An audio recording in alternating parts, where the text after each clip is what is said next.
الله الرحمن الرحيم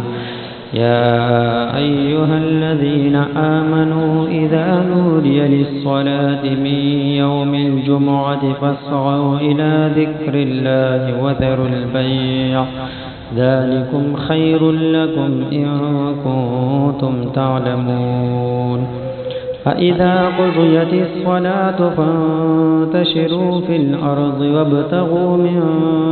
فضل الله واذكروا الله كثيرا لعلكم تفلحون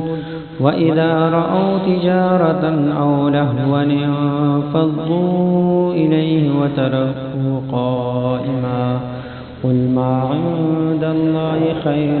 من اللهو ومن التجارة والله خير الرازقين